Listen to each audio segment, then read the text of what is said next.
எல்லாருக்கும் வணக்கம். என் பேர் முத்து விஜய். பிக்சலிசமோட இன்னொரு வீடியோக்கு உங்களை வரவேற்கிறேன். இது வந்து ஒரு Asus TUF கேமிங் ஒரு கேமிங் லேப்டாப். இந்த கேமிங் லேப்டாப் வந்து ஒரு வருஷம் பழைய லேப்டாப் தான். லாஸ்ட் இயர் வந்து என் ஃப்ரெண்டு பர்ச்சேஸ் பண்ணியிருந்தாரு. பட் வீடியோ எடுக்கிறதுக்கு எனக்கு வந்து இப்போ தான் கொடுத்துருக்குறாரு.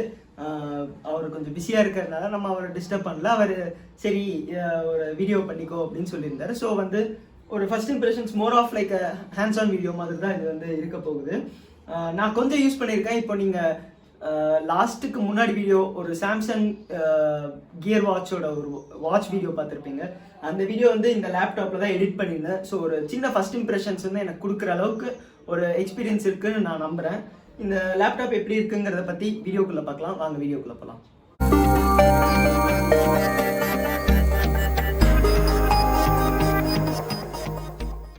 இந்த லேப்டாப்போட பில்ட் குவாலிட்டிலேருந்தே ஸ்டார்ட் பண்ணலாம்.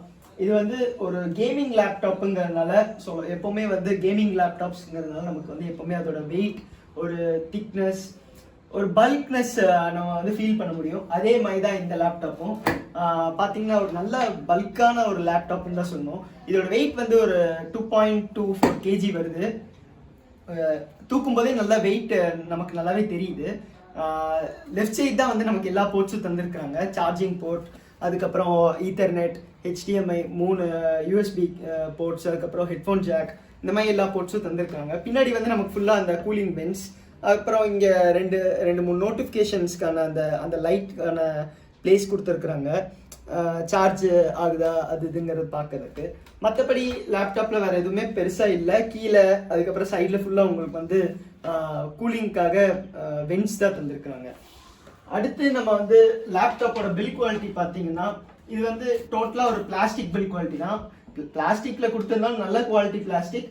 உங்களுக்கு வந்து வெயிட் நல்லாவே ஃபீல் ஆகுது. ஸோ நீங்கள் வந்து மெட்டல்லாம் போயிருந்தீங்கன்னா இன்னும் கொஞ்சம் வெயிட் நமக்கு ஹெவியாக இருக்கும். ஸோ பிளாஸ்டிக் வந்தது ஒரு நல்ல விஷயம் தான் சொல்லுவேன் நான். இந்த ரேஞ்சில் வந்து பிளாஸ்டிக் கொடுக்கறது தப்பும் இல்லை. ஏன்னா கேமிங் லேப்டாப்ஸ்க்கு வந்து மோஸ்ட்லி வந்து மெட்டல் நம்ம எக்ஸ்பெக்ட் பண்ண முடியாது. ஹீட் வந்து நமக்கு அதிகமாக நோட்டீஸ் பண்ணுவோங்கிறதுக்காக. இந்த லேப்டாப்பில் எனக்கு இன்னொரு பிடிச்ச விஷயம் என்னன்னு பார்த்தீங்கன்னா, நம்ம வந்து கீழே அந்த லேப்டாப்பை பிடிக்காமலே நம்ம வந்து இந்த ஹிஞ்ச் நல்லா கொஞ்சம் ஸ்மூத்தாக இருக்குது, நம்ம டிஸ்பிளேவை தூக்கிக்கலாம். இதே என் லேப்டாப்பில் பார்த்தீங்கன்னா கீழே வந்து பல்க்னஸ் அவ்வளோ கம்மியாக இருக்கிறதுனால நம்ம வந்து ஒரு இது பிடிக்கணும், இல்லைன்னா சேர்ந்து தான் வரும். இதில் வந்து மோஸ்ட் ஆஃப் தி பல்க் வந்து நமக்கு இந்த பாட்டம் சைட் ஆஃப் தி லேப்டாப்பில் இருக்கிறதுனால உங்களுக்கு வந்து ஹிஞ்ச் வந்து கொஞ்சம் ஸ்மூத்தாக இருக்கிற ரெண்டும் சேர்ந்ததுனால உங்களுக்கு வந்து டிஸ்பிளே லிஃப்ட் பண்ணுறது உங்களுக்கு வந்து நல்லா இருக்குது. நெக்ஸ்ட் பார்த்தீங்கன்னா இந்த லேப்டாப்பில் ஃப்ரண்ட்டில் வந்து ஒரு கீபோர்ட் தந்துருக்குறாங்க. இது வந்து ஒரு கேமிங் லேப்டாப்புங்கிறதுனால அதுக்கேற்ற மாதிரி வந்து டிசைன்ஸ்லாம் பார்த்தீங்கன்னா உங்களுக்கு வந்து அந்த கேமிங் ஸ்பெசிஃபிக்காக வந்து கீபோர்ட்ஸ் லே அவுட் கொடுத்துருக்குறாங்க. இது வந்து ஒரு RGB கீபோர்ட் கூட. ஸோ நீங்கள் வந்து உங்களுக்கு ஏற்ற மாதிரி கஸ்டமைஸ் பண்ணி வந்து இதை பேக்லிட் பண்ண வச்சுக்கலாம். ஒரு ட்ராக் பேட் இருக்குது. முன்னாடி வந்து உங்களுக்கு ஃபுல்லாக அந்த ஸ்பீக்கர் பென்ஸ் எல்லாம் கொடுத்துருக்குறாங்க. டிஸ்பிளே பார்த்தீங்கன்னா ஒரு full HD plus display 15.6 inches. நல்ல பெரிய டிஸ்பிளே தான். கீழே மட்டும் உங்களுக்கு வந்து கொஞ்சம் பெருசாக இருக்குது. மேலே மற்றபடி பார்டர்ஸ்லாம் கொஞ்சம் சின்னதாக தான் இருக்குது. இது மட்டும் கொஞ்சம் பெருசாக இருக்குது சின்ன. அதுக்கப்புறம் இங்கே ஒரு வெப்கேம் தந்துருக்குறாங்க. இங்கே Asus பிராண்டிங் மினிமலாக தான் இருக்குது சொல்ல போகணும்னா. இது வந்து இன்னும் விண்டோஸ் 10 தான் ரன் ஆகிட்டு இருக்கு. அதுக்கான காரணத்தையும் சொல்லிடுறேன். ஒரு சின்ன பிரச்சனையால் வந்து நம்மளால் விண்டோஸ் 11க்கு வந்து அப்கிரேட் பண்ண முடியல. இதை வந்து ரீசெட் பண்ணி தான் ஏதாவது பார்க்கணும். பட் இப்போ வரைக்கும் இதோட பர்ஃபார்மன்ஸ்குள்ளே போகணுன்னு பார்த்தீங்கன்னா உங்களுக்கு வந்து Ryzen 5 தந்துருக்குறாங்க. கிராஃபிக்ஸ் கார்டு வந்து 4 GB ஓட டெடிக்கேட்டட் கிராஃபிக்ஸ் கார்டு, NVIDIAவோட RTX 1650. ஸோ பர்ஃபார்மன்ஸ் எப்படி இருக்குன்னு கேட்டிங்கன்னா, என்னோட டெல்லில் பார்த்தீங்கன்னா நான் வந்து ஒரு 5 minutes வீடியோ எடிட் பண்ணுறேன்னு வைங்களேன், அது மினிமம் ஒரு 7 to 8 minutes வந்து அதை வந்து ரெண்டர் பண்ணும். இது வந்து நான் பெருசாக எந்த சாஃப்ட்வேரும் யூஸ் பண்ணல. அவங்க இன்பில்ட்டாக கொடுத்துருக்கிற வீடியோ எடிட்டர்னு ஒரு சின்ன சாஃப்ட்வேர் தான், அதில் தான் எடிட் பண்ணுறேன். ஒரு 7 to 8 minutes ஆகும். இந்த லேப்டாப்பில் நியர்லி 3 minutesல வந்து அதே 5 minutes ஃபுட்டேஜ் 4K ஃபுட்டேஜை ரெண்டர் பண்ணுச்சு. அதுவும் வந்து பேலன்ஸ்டு மோடில் சார்ஜர் போடாமல் யூஸ் பண்ணதில்லை. இதே வந்து நான் அதில் யூஸ் பண்ணும்போது ஹை பர்ஃபார்மன்ஸ் மோடில் போட்டு யூஸ் பண்ணுவேன். ஹீட்டிங் ஆகுது கொஞ்சம், ஆனால் வந்து நீங்கள் வந்து ரொம்ப ஹெவியாக யூஸ் பண்ணும்போது கண்டிப்பாக ரொம்ப ஹீட்டிங் ஆகும். அது வந்து எல்லா லேப்டாப்லேயும் இருக்கிற மாதிரி தான். ஃபேன் ஸ்பின் ஆகிறதும் வந்து நமக்கு வந்து நல்லாவே கேட்குது.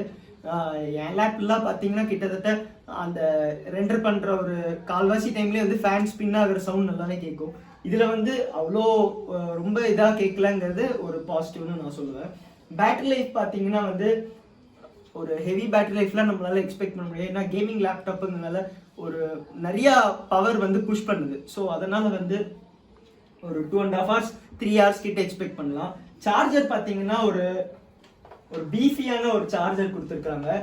இது ஒரு 150 watts adapter charger, 20 volts 7.5 amps, ஒரு 150 watt சார்ஜர். சார்ஜ் ஆகிறது வந்து ரொம்பவே ஸ்பீடாக சார்ஜ் ஆகுதுன்னு என் ஃப்ரெண்டு சொன்னார். இதோட சார்ஜிங் டைம் பார்த்தீங்கன்னா ஒரு 1 hour ஒரு 1.15, அதாவது 1.25 மணி நேரம். இந்த டைம்குள்ளேயே வந்து ஃபுல் சார்ஜ் ஆயிடுதுங்கிறாரு. ஸோ பேட்டரி லைஃப் இவ்வளோ கொஞ்சம் கம்மியாக இருக்குதுன்னா அதுக்கு வந்து ஆப்போசிட்டாக வந்து சார்ஜிங் ஸ்பீட் நிறைய கொடுத்துருக்கிறது நல்லது தான். ரேம் பார்த்தீங்கன்னா 8 GB இருக்குது. ஒரு 1 TB ஹார்ட் டிஸ்க் கொடுத்துருக்குறாங்க. ஸோ வந்து மெமரி மேனேஜ்மெண்ட் பற்றி எந்த பிரச்சனையும் இல்லை.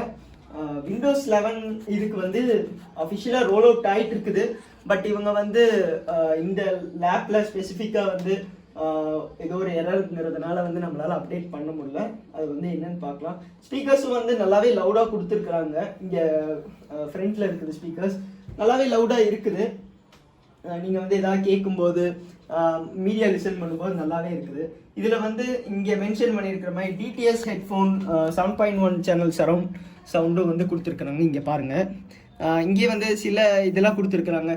ஹைப்பர் கூல் டெக்னாலஜி இந்த மாதிரி எல்லாம் கொடுத்துருக்குறாங்க. ஓவராலாக பார்க்கணுன்னா இந்த லேப்பை பற்றி நான் என்ன சொல்லுவேன்னு கேட்டிங்கன்னா நல்லா இருக்குது. இந்த பட்ஜெட்டுக்கு வந்து நம்ம வந்து இதை விட கொஞ்சம் அதிகமாக போனோம்னா இந்த டெல்லாம் பார்த்தீங்கன்னா G15ங்கிற மாதிரிலாம் சில கேமிங் லேப்டாப்ஸ் இருக்கும். அதை விட இது வந்து ஓரளவுக்கு பெட்டர் வேல்யூ ஃபார் மணின்னு சொல்லலாம். ஏசஸ் வந்து எப்பவுமே அந்த வேல்யூ ஃபார் மணிங்கிற அந்த கான்செப்டில் வந்து ரொம்பவே நல்லா பண்ணுவாங்க.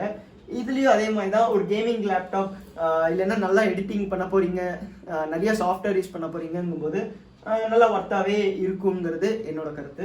ஃபர்ஸ்ட் இம்ப்ரெஷன்ஸ் இதுதான். ஃபுல் ரிவ்யூ பற்றி நம்ம வந்து ஃபுல் ரிவ்யூவில் பார்த்துக்கலாம் எப்படி இருக்குங்கிறதா. இது வந்து ப்ரைஸ் வந்து 60K. இப்போ வந்து இந்த பர்டிகுலர் மாடலோட ப்ரைஸ் வந்து கம்மியாக இருக்கும். இந்த லேப்டாப் பற்றி என்ன நினைக்கிறீங்களோ அது கீழே கமெண்ட்ஸில் சொல்லுங்கள். இந்த வீடியோ பற்றி என்ன நினைக்கிறீங்களோ அதையும் கீழே கமெண்ட்ஸில் சொல்லுங்கள். இந்த வீடியோ பிடிச்சிருந்த லைக், பிடிக்கலன்னா லைக், மறக்காமல் சப்ஸ்கிரைப் டு பிக்சலிசம்.